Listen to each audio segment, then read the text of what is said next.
If the founding fathers of traditional karate were alive today, they would laugh their asses off.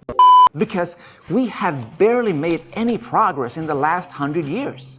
Karate seems to be stuck in time, shackled by the chains of tradition. When in fact, tradition is not about preserving the ashes, but about keeping the flame lit. Because if the old karate pioneers were still alive today, this is how they would actually be practicing. Hey, if you're new here, my name is Jesse from karatebyjesse.com, aka the Karate Nerd. I think we should progress and seek new ways to reach the same goals that the old masters always wanted, which is a highly effective martial art. I like to call it progressive tradition. Check it out.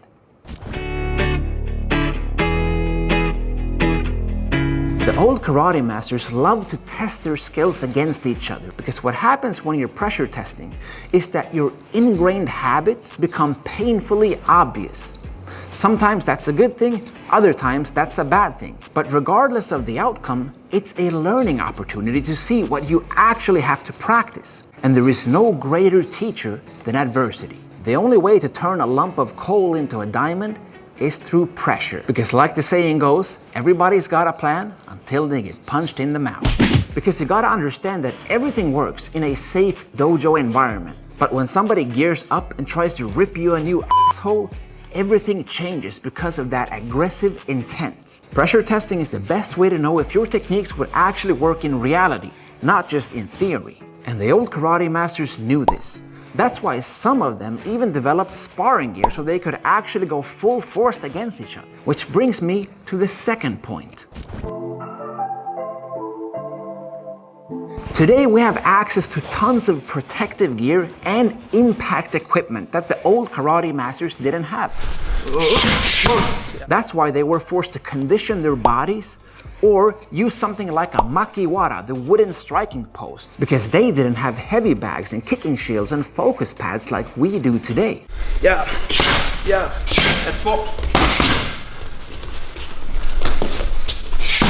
I bet all the old karate pioneers would rather use this type of equipment rather than punching boards. And that's exactly why every traditional karate practitioner should use modern impact equipment, because it's the next level of the old school impact equipment. And let's not forget the equipment that you're wearing yourself, the protective gear. This is what allows you to go balls to the walls instead of just holding back all the time. But obviously, protective equipment is not a guarantee that you won't get hurt.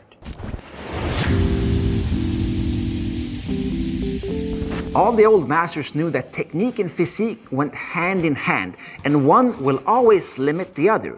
They knew that a weak body cannot withstand the demands of advanced karate practice, which is why you gotta practice both. Yet so few karate practitioners do any serious strength training today because they believe that it makes you slow, which in one way can be true if you follow a bodybuilding method, which maximizes size gains and therefore makes you bigger and heavier. But that doesn't automatically make you slower, just bigger, which is why you cannot only focus on physique, but you gotta couple that with technique so that you can actually transfer your newfound strength into your skills. Just look at the physique of some old karate masters and you will immediately recognize that they did more than kicking and punching. And that's why we should use modern sports science to elevate that strength training and take our karate to the next level, instead of swinging around wood and stone like they had to do back in the days. If you want your training to be aligned with the original intent of the old karate masters, then you should incorporate at least one of these 3 training methods. Because in the legendary words of Matsuo Basho,